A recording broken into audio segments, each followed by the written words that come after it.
আগের পার্টেই তোমরা দেখেছো যে আমরা বেসিক এক্সেলের পার্ট 1টা শুরু করেছি। তো আজকে হচ্ছে বেসিক এক্সেলের পার্ট 2। যেরকম ভিডিওতে যেরকম বলেছিলাম আগের ভিডিওতে যে পার্ট 2টা আসছে, তো আজকে হচ্ছে তোমাদের পার্ট 2। তো চলো দেখে নেওয়া যাক যে কিভাবে আমরা এক্সেল করব। তো চলো শুরু করা যাক।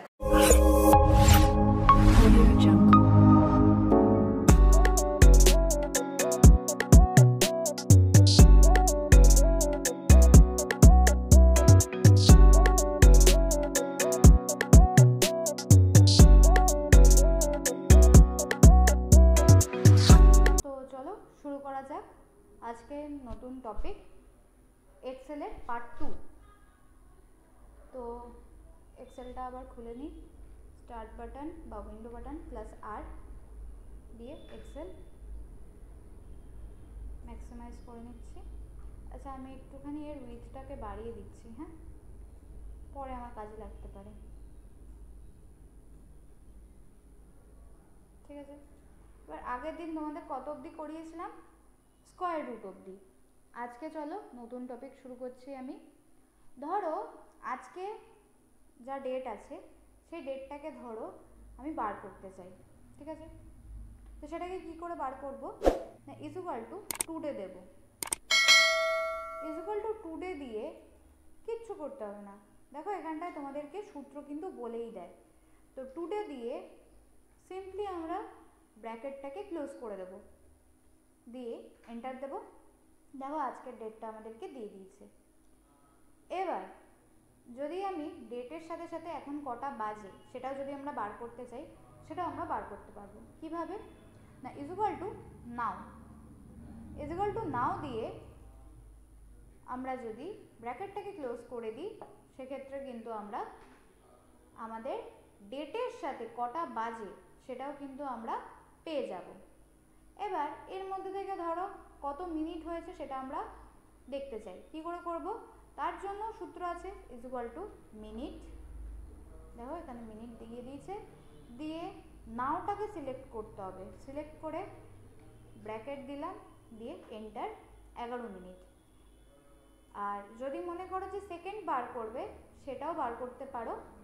ইকুয়াল টু সেকেন্ড দেবে, সেকেন্ড দিয়ে নাওটাকে সিলেক্ট করতে হবে, দিয়ে এন্টার মেরে দেবে 44 সেকেন্ড।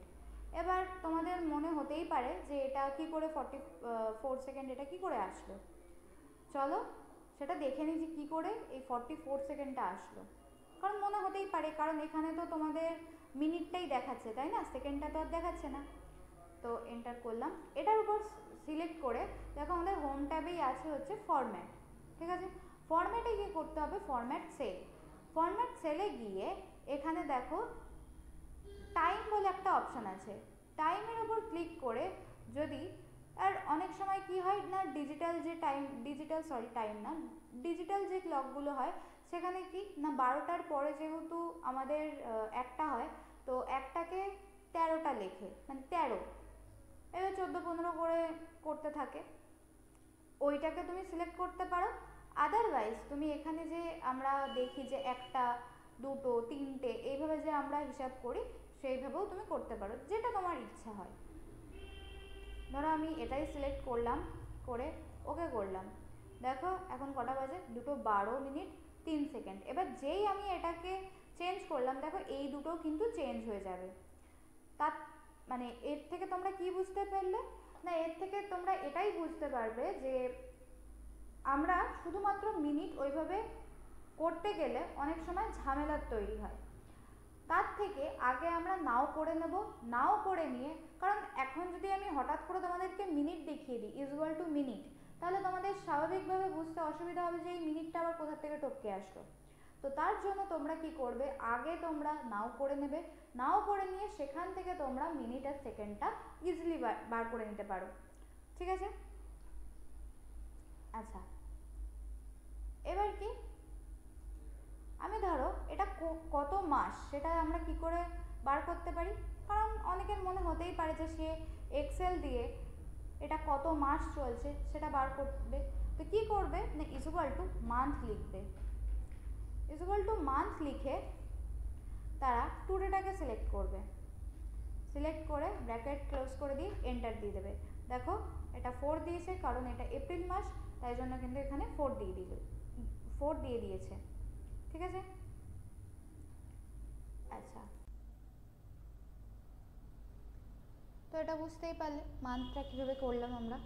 তো এবার চলো নাম্বার নিয়ে দেখাচ্ছি। নাম্বার নিয়ে কীরকমভাবে দেখাবো না, নাম্বার নিয়ে দেখাবো, তোমাদের একটা জিনিস বলে রাখি, আমাদের দুটো রকমের নাম্বার হয়। একটা হয় হচ্ছে ফ্লোট, আচ্ছা দাঁড়াও একটু ক্যাপসে লিখে, ফ্লোট, আর একটা হয় হচ্ছে আমাদের ইন্ট। ইন্ট বা ইন্টিজার, ইন্টিজারটাই লিখছি, ইন্টিজার। ফ্লোট মানে কি আর ইন্টিজার মানে কি? ফ্লোট মানে হচ্ছে দশমিক সংখ্যা, যেমন 1.2, 3.6, এই হচ্ছে আমাদের ফ্লোট নাম্বার। ঠিক আছে, যেখানে দশমিক থাকবে। সরি, আমি এখানটায় মাঝখানটায় ইয়ে দিয়ে দিয়েছি ভুল করে, কমা। এটা হচ্ছে ফ্লোট নাম্বার। আর ইন্টিজার বা ইন্ট নাম্বার কি? যেটা হচ্ছে পূর্ণ সংখ্যা। পূর্ণ সংখ্যা কি না 1, 2, 3, 4, 5, 6 যা ইচ্ছা তাই হতে পারে। মোদ্দা কথা পূর্ণ সংখ্যা মানে হচ্ছে ইন্টিজার, আর ফ্লোট নাম্বার মানে কি? ফ্লোট নাম্বার মানে হচ্ছে তোমার দশমিক সংখ্যা। ঠিক আছে, এবার আমি ধরো এখানটায় দিয়েছি হচ্ছে তোমার 2.3 দিয়েছি। ঠিক আছে, এবার এটাকে আমি ইন্টিজারে কিভাবে কনভার্ট করব, মানে পূর্ণ সংখ্যায় কিভাবে কনভার্ট করব, ইজ ইকুয়াল টু ইন্ট দেব। ঠিক আছে, ইন্ট দিয়ে নাম্বারটা আমরা সিলেক্ট করব, সিলেক্ট করে ব্র্যাকেট ক্লোজ করে দেবো, দিয়ে দেখো আমাদের 2 দিচ্ছে। কেন 2 দিচ্ছে? আচ্ছা, এই নাম্বারটা তোমরা একটু ভালো করে দেখো তো, এখানে আমি কি নাম্বার দিয়েছি? 2.3, মানে নাম্বারটা কোন ঘরের রিলেটেড থাকবে না 2 নম্বর ঘরের রিলেটেড থাকবে। কারণ আমরা কি জানি যে 2.1, 2.2, 2.3 এইভাবে করতে করতেই তো সে 3 অবধি যায়। তো তার কাছে নিয়ারেস্ট নাম্বার কোনটা থাকবে না, তার কাছে কিন্তু নিয়ারেস্ট নাম্বার 2 থাকছে। আর যেহেতু এটা 2 এর ঘরের নাম্বার, তাই জন্য কিন্তু আমাদের ইন্টিজার নাম্বার কত দিল? 2। ঠিক আছে, রাউন্ড ফিগারে, ব্যাপারটা বলতে পারো অনেকটা রাউন্ড ফিগারে আমাদেরকে নাম্বারটা দিয়ে দিয়েছে। আচ্ছা, এরপরে ধরো একটা জিনিস আছে রিপিট। আমরা কোনো কিছুকে রিপিট কীভাবে করব? ধরো, ও আচ্ছা এখানটা লিখে নিতে হবে। ধরো লিখলাম কম্পিউটার, আমি লেখাটা লিখে রাখলাম। ঠিক আছে, এবার এখানটায় লিখব REPT, মানে রিপিট। রিপিট কাকে করব? এই টেক্সটটাকে করব, করে কমা দিয়ে কতবার, মানে এই যে আমি লেখাটাকে সিলেক্ট করেছি, এই লেখাটা আমাদের কতবার রিপিট হবে। ধরো 5 টাইমস তোমাদের রিপিট হবে, করে এন্টার দিয়ে দেব। দেখো কম্পিউটার কম্পিউটার কম্পিউটার এরকম কিন্তু চলতেই থাকছে 5 বার। এবার এক্ষেত্রে কিন্তু রিপিট হওয়া মানে নাম্বারটা রিপিটই হবে, এর মাঝখানে কিন্তু কোনো স্পেস কিছু থাকবে না। ওকে, আচ্ছা, এবার এখানটায় পাইয়ের ভ্যালু তোমরা অনেকে জানো, পাই কাজ করেছো হয়তো ম্যাথসে। তো সেই পাইয়ের ভ্যালু আমরা অনেক সময় ধরে নিই, মানে মোস্ট অফ দ্য টাইম আমরা ওটাই ধরে নিই যে পাইয়ের ভ্যালু কত না 22/7। এটা আমরা ধরে নিই, এটা কিন্তু তোমাদের অ্যাকচুয়াল ভ্যালু না। ওটা আমাদের ম্যাথসে যাতে ক্যালকুলেশনে আমাদের যাতে সুবিধা হয়, তাই জন্য কিন্তু আমরা ওটাকে ধরে নিই, ওটা কিন্তু অ্যাকচুয়াল কোনো ভ্যালু না। পাইয়ের অ্যাকচুয়াল ভ্যালু হচ্ছে, পাই লিখে, সরি এখানটায় তোমার সিলেক্টই করা হলো না, ইজ ইকুয়াল টু পাই দিয়ে শুধুমাত্র ব্র্যাকেটটা ক্লোজ করে দেবো, দিয়ে এন্টার দেবো। এই হচ্ছে আমাদের পাইয়ের অ্যাকচুয়াল ভ্যালু, ওটা কিন্তু আমাদের ধরে নেওয়ার ভ্যালু, এটা কিন্তু অ্যাকচুয়াল ভ্যালু। ঠিক আছে, আচ্ছা, এবার ধরো এখানটা আমি লিখেছি ইজ ইকুয়াল টু লেফট। জিনিসটা কি বলছি, লেফট, লেফট দিয়ে আমরা ধরো একটা নাম দিচ্ছি। আমরা কি নাম দেব? আমি আমার নামটাই দিচ্ছি, এই নামটা দিলাম। এবার এই নামটা ধরো 3, পরে আমি 3 দিচ্ছি। জিনিসটা কি হচ্ছে দেখো, তারপর আমি বোঝাচ্ছি। এখানে দিচ্ছে DIS, মানে কি লেফট মানে হচ্ছে আমাদের লেফটের দিক থেকে 3 নম্বর, এখানে যে 3 দিয়েছি, 3টে অ্যালফাবেট বা 3টে নাম্বার আমাদের থাকবে, বাকিগুলো কিন্তু আমাদের রিমুভ হয়ে যাবে।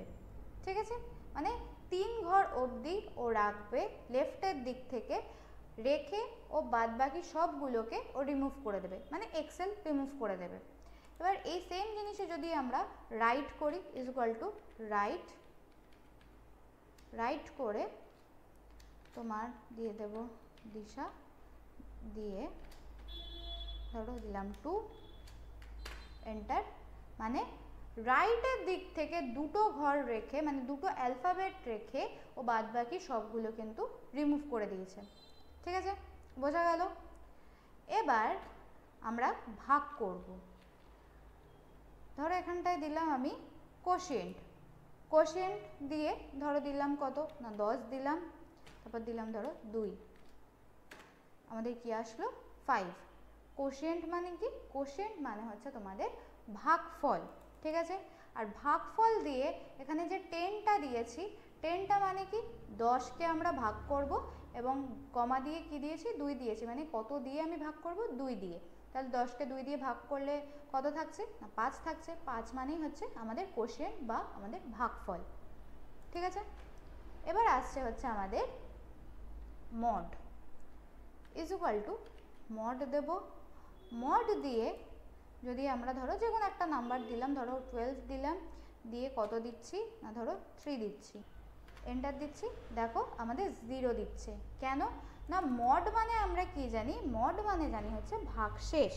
আমরা যদি এখন 12কে যদি 3 দিয়ে ভাগ করি তাহলে আমাদের কি থাকছে না ভাগশেষ আমাদের 0 থাকছে, আমাদের কাছে কোনো ভাগশেষই থাকছে না, তাই না? তাই জন্য কিন্তু আমাদেরকে 0 দিচ্ছে।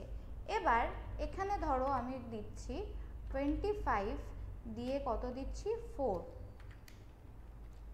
এবার এন্টার করি, দেখো আমাদের দিচ্ছে কত 1, তার মানে আমাদের মোট কত থাকছে? আমাদের কিন্তু 1 থাকছে।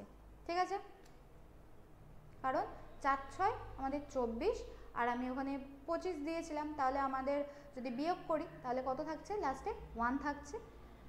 তো এই হচ্ছে পুরো ব্যাপারটা। ঠিক আছে, এই ছিল হচ্ছে আজকে আমাদের ভিডিওর টপিক। আশা করি তোমাদের ভিডিওটা ভালো লেগেছে, কারণ এক্সেল তো সবারই কাজের জিনিস, আর অনেকের হয়তো হেল্প হতেও পারে এই জিনিসগুলো দেখে, কারণ অনেকে এগুলো জানতো না। তো আজকে এই ক্লাসে বেসিক এক্সেলের ক্লাসটা এখানেই শেষ হচ্ছে। পরবর্তী পার্ট দেখার জন্য আমাদের চ্যানেলটিকে সাবস্ক্রাইব করো এবং ভিডিওতে একটা লাইক করে দিও। Till then, tata.